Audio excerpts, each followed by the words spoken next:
La puntata di oggi è l'ultima, però sai che a Singano piace coinvolgere un po' anche il pubblico, un po' anche tu, pertanto esatto, hai già brillantemente dedotto dall'immagine copertina, dal titolo, dalla descrizione e tutto quanto che ci saranno le vostre domande e risposte che vi avevo chiesto all'epoca sul canale YouTube e sul gruppo Facebook.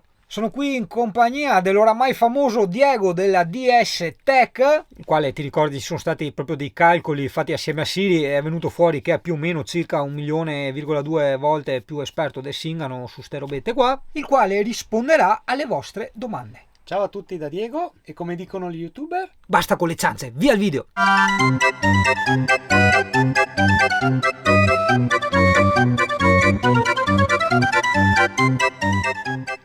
Dennis Biolcati, potresti dire la ditta fornitrice e se sono con BMS interno o esterno? Punto di domanda. Intanto subito una piccola parentesi: il BMS, Battery Management System, è stato ampiamente e chiaramente spiegato nelle puntate precedenti, quindi se non sai cos'è vatti a guardare anche quella puntata, giusto per sapere, per fare le domande. Grazie. La ditta fornitrice, meglio appunto la ditta produttrice in questo caso è DS Tech. Le batterie proposte sono con BMS interno, come già anticipato e raccontato nelle puntate precedenti. Di nuovo Dennis, te denuncio per stalking. Vorrei sapere, visto che hanno il BMS interno, gli avevo già risposto io all'epoca, perché ho Sì. capito, lui ha detto è così so le domande e noi giustamente abbiamo risposto in modo che facesse le domande appropriate.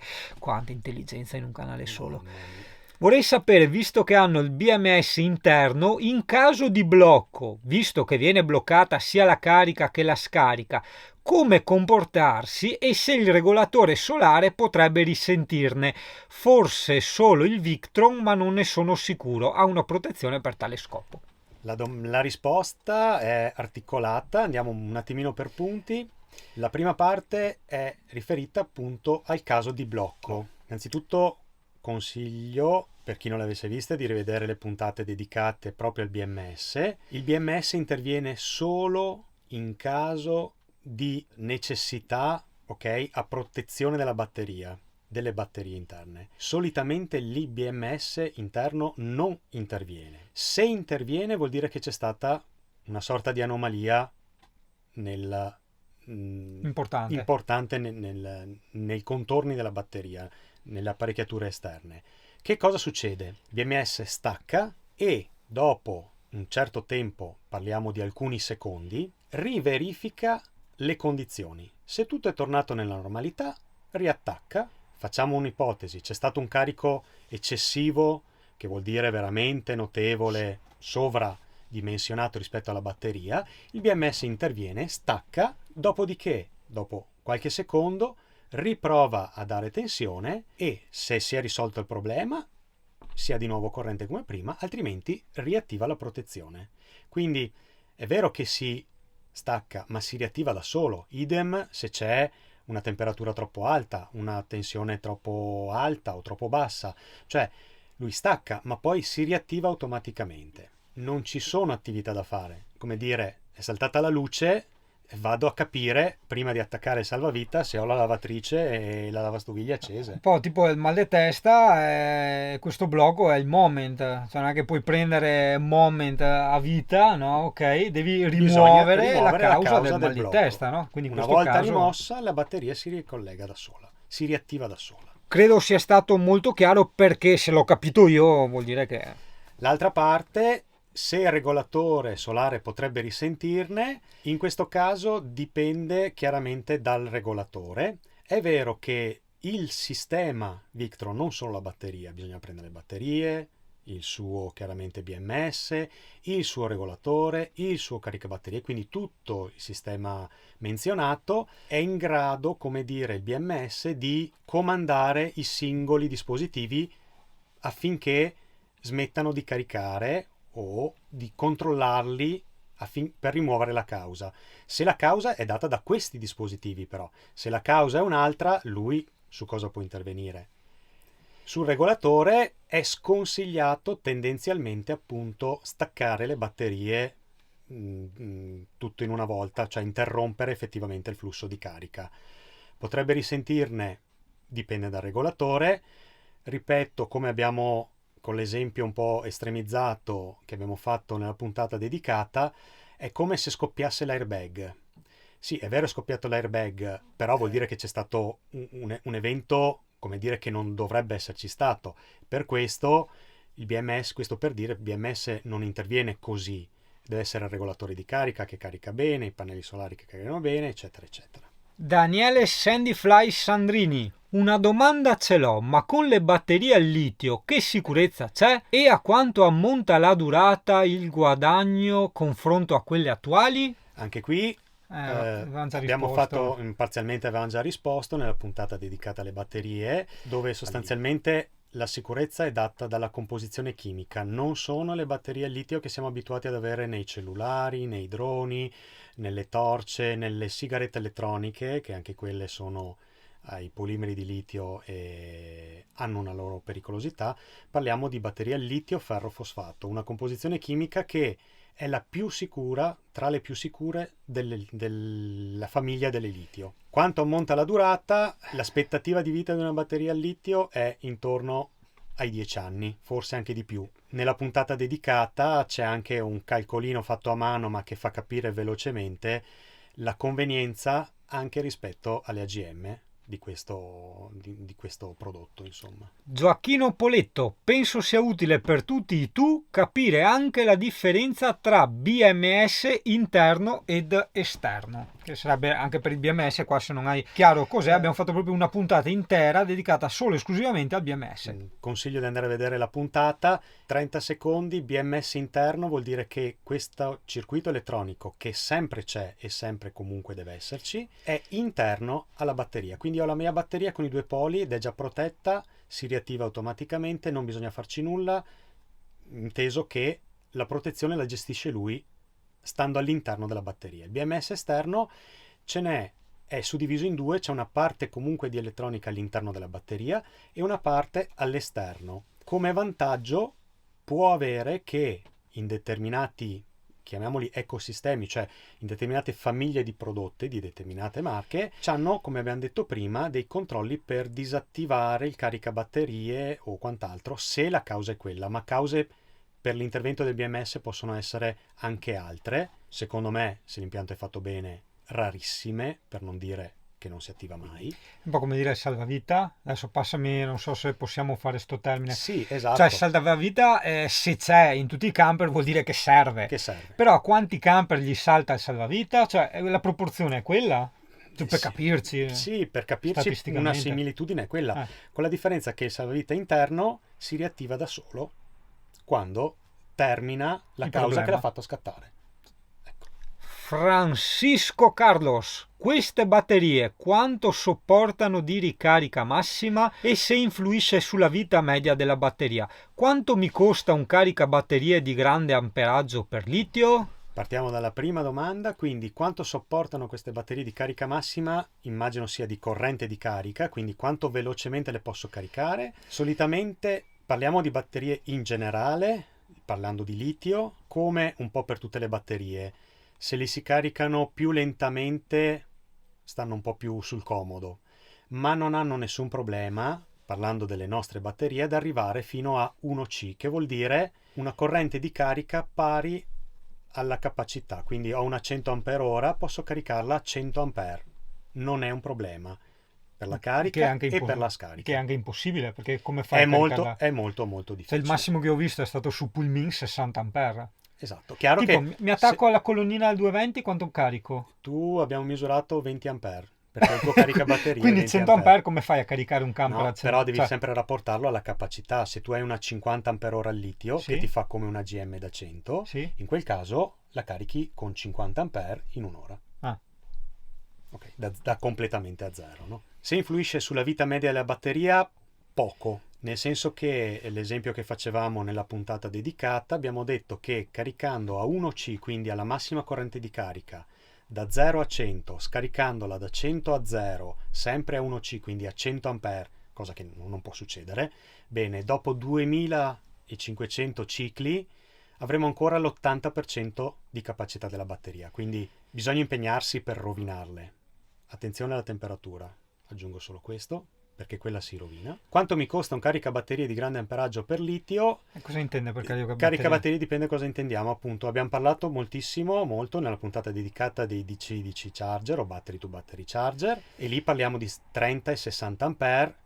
Se andate nel sito trovate i prezzi. Se intendiamo caricabatterie a 220 volt da colonnina, il link del sito lo trovi qui sotto in descrizione. Matteo Sangiorgi, quale potrebbe essere un minimo sindacale di notti in camper all'anno per giustificare un impianto a litio? Io al momento ho un impianto molto entry level, batterie e servizi 80 A e un pannellino solare portatile, e dovrò decidere un tipo di impianto serio da montare, AGM o litio. Noi siamo la classica famiglia da una cinquantina di notti in camper all'anno, benché vada, di cui la metà in libera o forse meno. anche qui la risposta sarebbe molto lunga. Non c'è un numero di notti, diciamo così, un numero di giorni oltre i quali è consigliato il litio rispetto alla GM. Nella puntata dedicata abbiamo parlato appunto di quelli che sono i vantaggi. Primo fra tutti, che probabilmente al giorno d'oggi, finalmente, le batterie al litio sono comunque convenienti. Guardandole anche in termini di vita utile, anche qui parla di un 80 Ah, quindi con una 50 Ah al litio probabilmente, anzi sicuramente si ha più autonomia di una 80 e dura per 10 anni. Con quel costo di una 50 Ah si prende sì e no una GM di buona qualità, che però difficilmente durerà 10 anni, peserà il triplo, eccetera eccetera. Quindi qui dipende molto dalle esigenze. Io consiglio, e anche dal tipo di utilizzo che si fa di vacanza o di appunto di utilizzo del camper, perché se ci si sposta, se si sta stanziali, se si va in campeggio, a quel punto la batteria non serve, e così via. Quindi consiglio un giretto sul sito a vedere anche a fare una prova con l'assistente virtuale, che provando un po' di combinazioni si capisce che tipo di consumi ci si può ipotizzare, se lo uso d'estate, d'inverno, con il tipo di frigo che ho, il tipo di riscaldamento che utilizzo, quanti giorni di autonomia scollegato dalla eccetera eccetera, no? Perché la risposta così è difficile. Non dipende secondo me da quanti giorni all'anno si fa di vacanza. Intervengo un pochino anch'io, sì, confermando che l'assistente virtuale che ho provato è una figata, ma soprattutto, siccome adesso le batterie al litio ce le avrò anch'io, sarà semplicissimo. Questo perché nel tempo, soprattutto nel test che farò con i pannelli solari scollegati, ti dirò, in base alle mie giornate, cosa utilizzerò durante la giornata. Quindi indipendentemente dal fatto che io abbia 400 A o 200 A di batteria al litio, questo non c'entra nulla. Tu sai che ti dirò, ho fatto la doccia e collegata la pompa dell'acqua mentre è in funzione ti consuma tot ampere, via discorrendo per ogni accessorio barra utenza, e ti dirò alla fine della giornata quanto in termini di percentuale ho consumato. Sarà semplicissimo poi fare la proporzione. Io ad esempio adesso per iniziare avrò in test 2 batterie da 100 A, tu ne vuoi una, sai che se io consumo il 25% e tu ne hai una, vuol dire che tu avrai consumato il 50% a fare le stesse cose che ho fatto io. Quindi saranno degli esempi estremamente pratici e reali. Sempre Matteo Sangiorgi, che aggiornamenti sono necessari sui cavi e alternatore di un Ford o Ducato moderni per sfruttare la ricarica accendendo il motore? Io credo che anche lui come moderni intenda il solito 2003, del 2018. Allora, a livello di, come dire, tra alternatore, i cavi vanno bene. Parlando di ricarica appunto da motore, quindi da alternatore, 30 e 60 ampere, non vedo nessunissimo problema e nessuna necessità di fare adeguamento di quei cavi lì. L'unica attenzione, come abbiamo detto nella puntata dedicata ai DC-DC, è quella di scollegare il parallelatore, che è una cosa necessaria da fare se si vuole sfruttare appieno la carica attraverso appunto il DC-DC, e utilizzare i cavi di diametro adeguato. Aspetta un attimo, intervengo.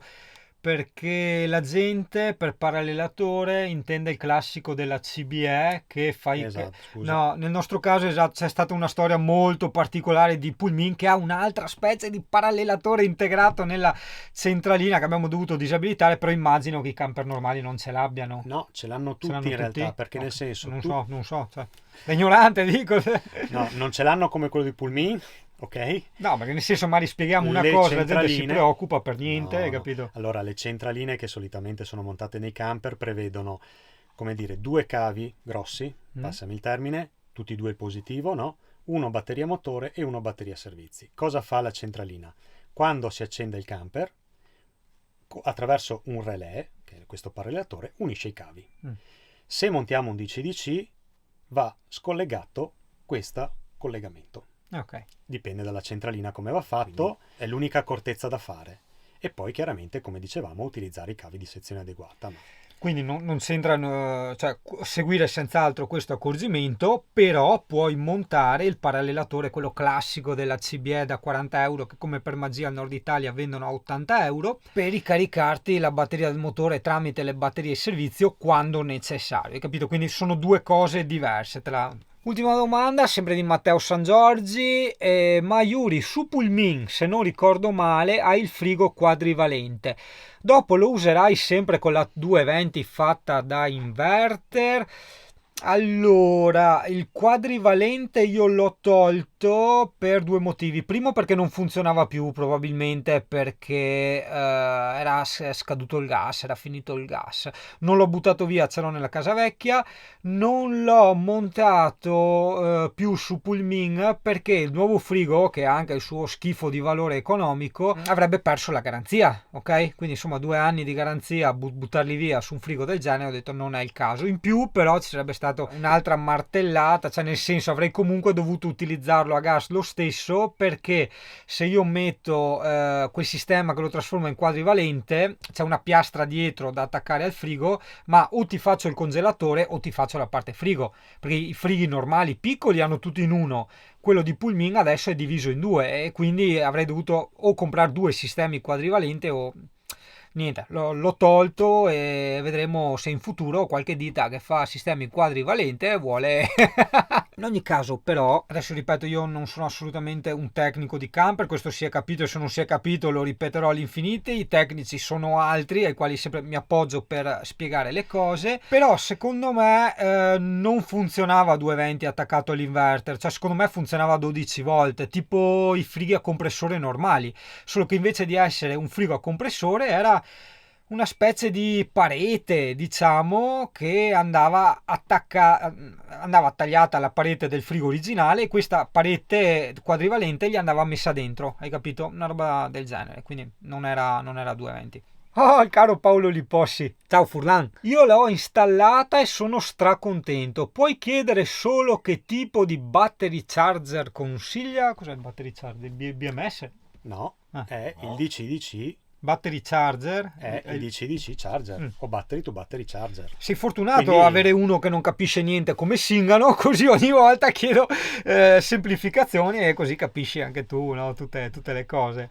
Quindi è come il DCDC che abbiamo già è visto il DCDC. è il DCDC che abbiamo visto nel video dedicato interamente a questo DCDC e via la parola a Diego. Quale ovviamente quello della DS Tech, quale altro se no, a parte le battute, ovviamente dipende dalla batteria, ma immagino sia più di 50 ampere, e se la meccanica, o meglio l'alternatore, lo consente, assolutamente il 60 ampere, perché è lì che si sfruttano i vantaggi massimi. Quindi se l'alternatore qua abbiamo detto una cosa interessante, tipo Paolo, che è un nostro grande e grande amico, è furlano. Mhm. Anzi, è molto furlano, è over furlano e sotto Trieste, quindi insomma magari passare da Mirko, più che altro in questo periodo Mhm. di lockdown, zone rosse eccetera, non è possibile, però metti vuole farlo adesso. Lui magari vorrebbe acquistare il DC-DC della DS Tech, ma come fa a sapere quale acquistare? Cioè come fa a sapere lui se il suo alternatore può tenere 60 o se deve accontentarsi del 30? Cioè lo porta a Allora, cioè, diciamo che se la meccanica è recente e soprattutto se ha l'aria condizionata, mm?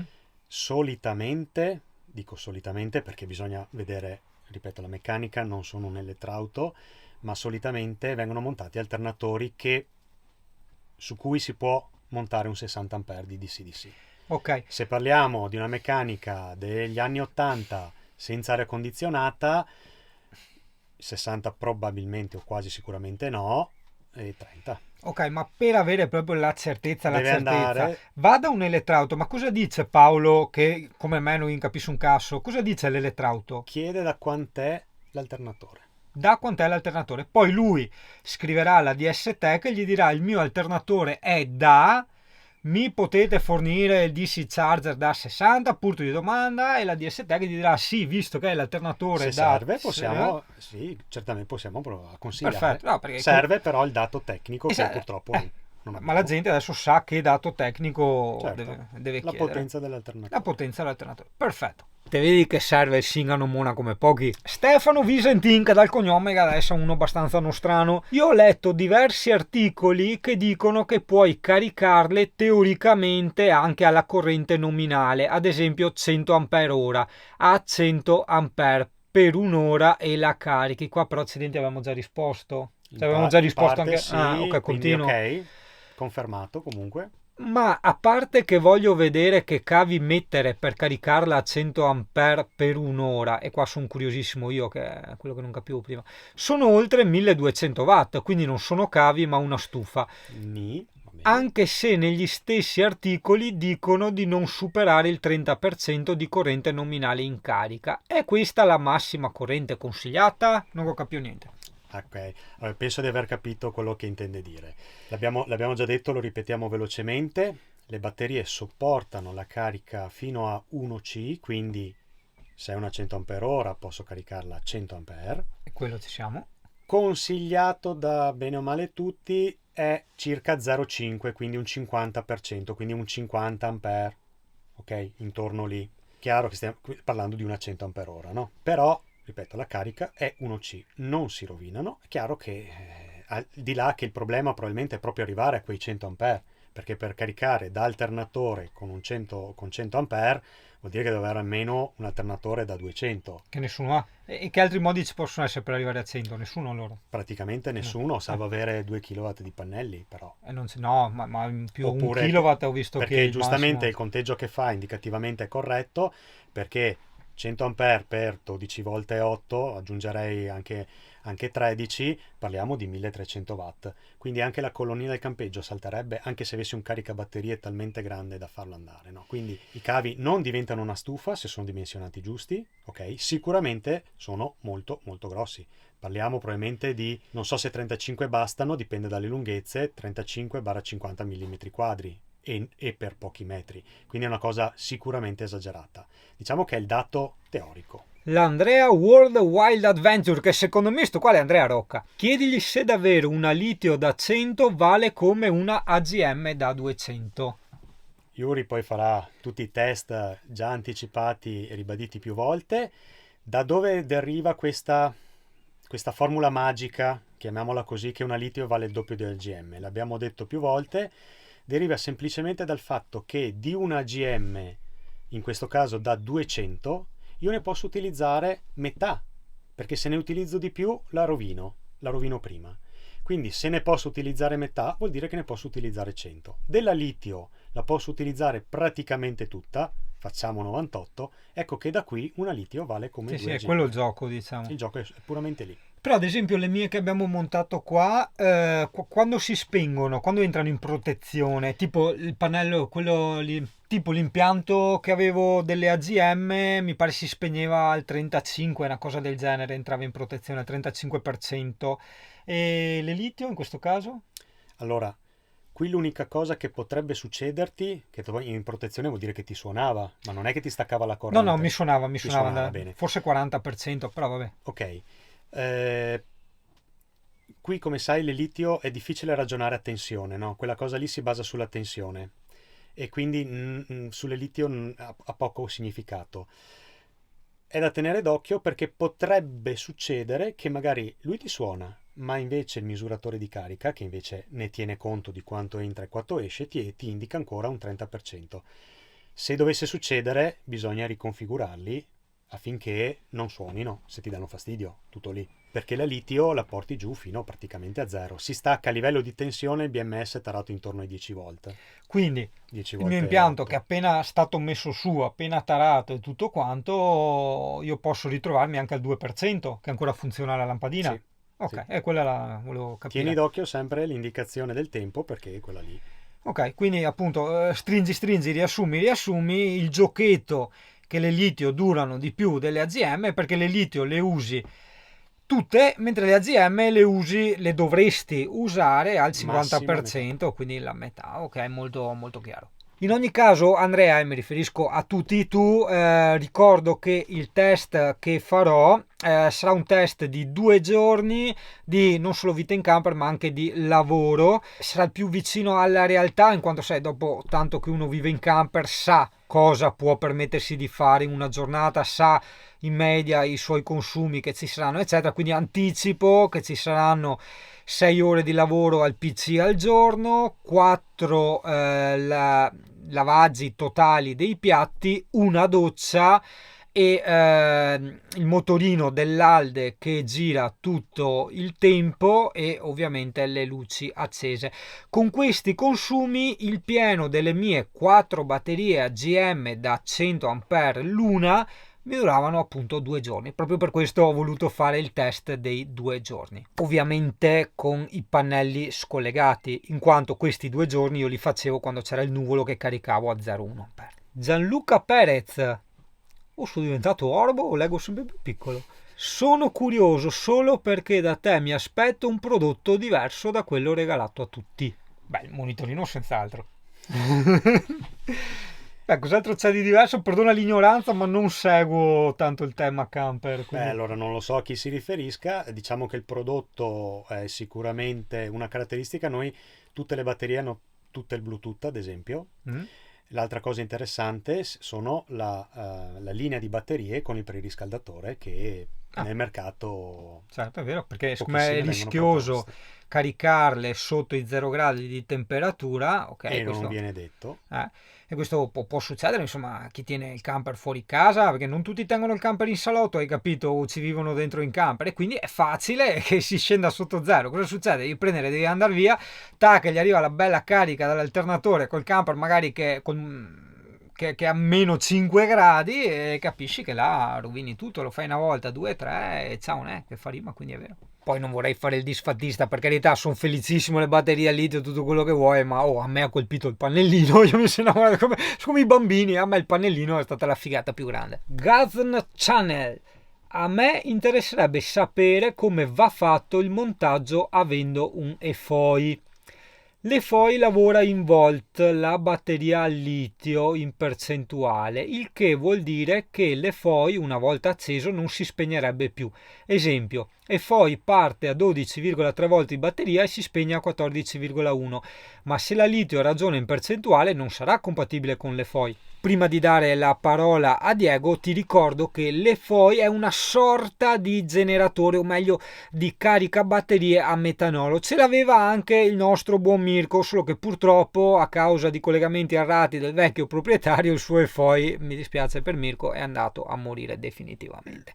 Lo rispiego magari con altre parole nel caso in cui non dovesse essere chiaro. Se tu hai un EFOI, che è una cosa che va appunto a metanolo, è questo liquido, quando le tue batterie scendono sotto una certa carica, un certo livello, parte automaticamente l'EFOI. Puoi anche metterlo in manuale, però comunque la caratteristica interessante è che parte in automatico e ti riporta le batterie a livello. Non significa che è come un generatore che ti dà più potenza e quindi puoi avere il climatizzatore eccetera. No, serve semplicemente a ricaricarti le batterie. Premesso questo, giusto per far capire a tutti di cosa stiamo parlando, ridò la parola al nostro buon Diego. Non conosco le FOI, ma non conosco di preciso le varie tensioni e le configurazioni che si possono fare. Facciamo una piccola precisazione rispetto a quello che è stato detto. Quando si dice che le FOI lavora in volt e la batteria è litio in percentuale, non capisco bene. Probabilmente si riferisce al fatto che la misurazione della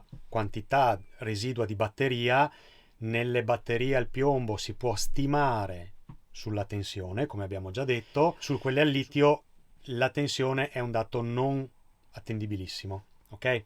E quindi ci sono questi misuratori di carica che invece ti danno l'indicazione percentuale tenendo presente della corrente entrata e uscita e non basandosi sulla tensione. Probabilmente dico una cosa che mi sembra di ricordare si possa fare nelle FOI, che si può mettere in modalità manuale anziché automatica e quindi accenderlo manualmente e spegnerlo manualmente. Quindi si accende quando la batteria è, non lo so, al 20-30% quando si desidera e mano a mano che si vede la carica che sale dal misuratore si può poi staccare. Anche perché insomma il metanolo costa tantissimo e se tu magari sei in viaggio, carichi un disastro con l'alternatore con il DC-DC, oppure magari c'è una bella giornata, carichi coi pannelli e poi non hai la necessità di avere corrente, perché anche questa è un'altra cosa importante, è inutile sprecare con le FOI. Difatti, da quello che sento, che alle FOI lo usano tutti in manuale, perché altrimenti è un buttar via metanolo per niente. Quindi quando ti serve te lo accendi. Dopodiché, anche credo che già con questo sì, ma solo l'ultima precisazione, le tensioni che hai indicato, se sono corrette, 12,3 la batteria al litio è molto bassa, cioè quando arriverà a 12 volte 3 la percentuale di carica residua sarà molto bassa, quindi è corretto che si accenda eventualmente un dispositivo di ricarica e si spegne a 14,1 va benissimo per le litio, quando raggiungono 14,1 vuol dire sono pieni al 100%. Unica attenzione, per caricare una litio anche da 100 A con un FOI, come diceva Yuri, vanno via ettolitri, ecco, tutto lì. Mauri Group, sicuramente il costo di un impianto da 100 A, compreso batterie e accessori vari, da 150 A per i comuni mortali. Ah, ok, chiede il preventivo, diciamo. Esattamente i costi. Qui invito ad andare, come abbiamo detto, sul sito, sullo shop online di Estec. Il link lo trovi qui sotto in descrizione. In modo da poter configurare l'impianto come lo si desidera. Anche perché nel sito c'è una cosa simpatica che abbiamo già menzionato, che è l'assistente virtuale, il quale è una sorta di questionario, no? Che in base alle tue abitudini, quindi ai tuoi consumi, eccetera, eccetera, ti propone, ok, il tipo di batteria al litio che soddisfa le tue esigenze, quindi senza esagerare e senza prendere una cosa sottodimensionata. Allora, Marco Militello, ai, male, molto male, tragedia, disgrazia, eccetera, eccetera, non potendolo gestire per qualsiasi bischerata, qua credo si stia riferendo al BMS interno, può andare in protezione e rischi di rimanere senza corrente. Perché stacca le batterie e non ci puoi fare niente? Ci sarà un motivo perché le batterie come Victron il BMS è esterno, perché lo gestisci te. Ad esempio, le batterie al litio non amano rimanere a lungo con la piena carica. Con il BMS esterno puoi decidere te quanto caricarle e quanto scaricarle. Questo è uno dei tanti vantaggi per mantenere le batterie a lungo, ma ti assicuro che ce ne sono molti altri come le temperature eccetera. In caso di emergenza non rischierai mai di rimanere senza corrente. Allora, sì, in parte è vero, la parte centrale, cioè la possibilità per quel sistema che, ripetiamo, l'abbiamo già detto, è sicuramente il top quando viene preso nella sua interezza, perché per avere quei vantaggi devi utilizzare non solo le batterie ma anche tutti gli altri componenti di quella marca. Rimanere senza corrente dipende semplicemente da quanto si carica e la prima parte mi sento invece di dire la mia. Se succede qualche cosa, la batteria si stacca, sì, qualche secondo, l'abbiamo già detto, e poi si riattacca. Il fatto è che questo qualche cosa deve essere un qualche cosa veramente non prevedibile, perché con i regolatori giusti, con i caricabatterie giusti, con il dimensionamento corretto, con gli inverter e tutto, queste cose non succedono. Quindi poi ognuno ha la propria opinione, io rispetto quella di Marco. Frank Ferna, ciao Singano, so che hai 400 A di AGM che sono circa 200 di litio. Ora che farai qualche test mi rendo conto che tu non hai un battery monitor, almeno per le AGM, così non sapevi quanti ampere rimasti avevi realmente nella batteria e questa non si misura con il voltaggio perché non è preciso. Magari fai una prova empirica e vedi come ti trovi per uno come te che ci lavora col PC, col sole e senza. Allora, qua devo rispondere io giustamente, come avevo già anticipato ad Andrea, allora sì, farò questa prova e come avevo già spiegato in un altro video, però lo ripeto ovviamente per rispondere a questa domanda, la mia unità di misura del consumo partiva dal pieno della carica delle batterie al momento in cui mi suonava l'allarme da parte dei regolatori che mi dicevano attenzione, attenzione, hai superato la soglia massima in cui puoi scendere. In quel caso magari potevo andare avanti anche per un'altra mezz'ora, ma in ogni caso quando suonava quell'allarme attaccavo subito il generatore e riportavo alte le batterie, quindi ho la mia unità di misura dal 100% al momento in cui parte l'allarme da parte dei regolatori di carica. In base a determinati consumi che a pelle e a memoria mi ricordo perfettamente e li riproporrò, questo giochetto senza pannelli, ossia in una giornata di pieno nuvolo veneto, attenzione Veneto, mi durava 2 giorni, 2 giornate intere, che saranno le stesse giornate che dedicherò al test, ossia porterò le mie batterie al 100%, dopodiché scollegherò i pannelli solari completamente, verranno proprio completamente scollegati, quindi ricarica 0 ampere, e lì per 2 giorni ti racconterò e ti farò vedere tutto quello che faccio. E già che ci siamo, visto che c'è sto battery monitor strafigo, ti dirò guarda il computer sta consumando 10 ampere, sta luce LED 1 ampere e mezzo, eccetera eccetera, fino a quando non arriveremo, non dico magari al 0%, però tipo al 5%, una cosa del genere. Dopodiché ovviamente consideriamo morta la batteria, ricollego subito i pannelli e finito il test e anche accendo il generatore. Approfittando di questa mia cosa che io ho detto che è una mia paura, con queste batterie a litio che sono diverse di quelle dei cellulari, delle sigarette elettroniche eccetera eccetera, se io arrivo al 5%, se lascio il camper al 5% tipo per 4 ore 6 ore, creo seri danni o non cambia nulla, o creo piccoli danni? Se è per qualche ora non c'è problema, l'importante non è lasciarle completamente scariche per settimane intere. No, settimane no, okay. Parlo di ore, tipo 6 ore. Qualche ora non succede nulla. Non cambia nulla. Non succede nulla. Ok, io in ogni caso per istinto accenderò subito il generatore, però mi basta intanto.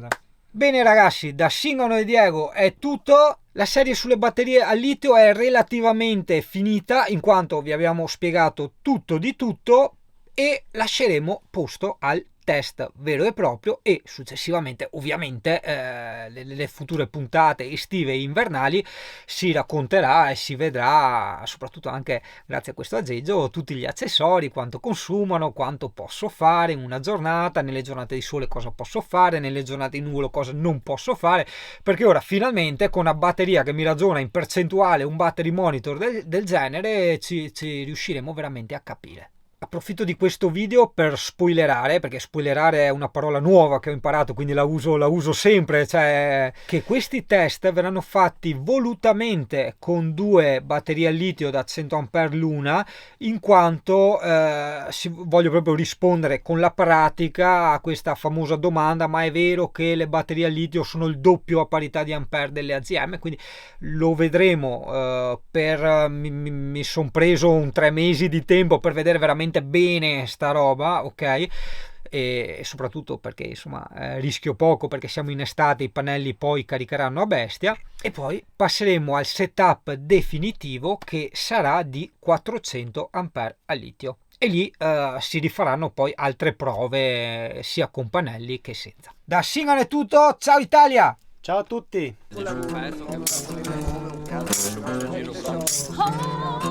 Eccolo!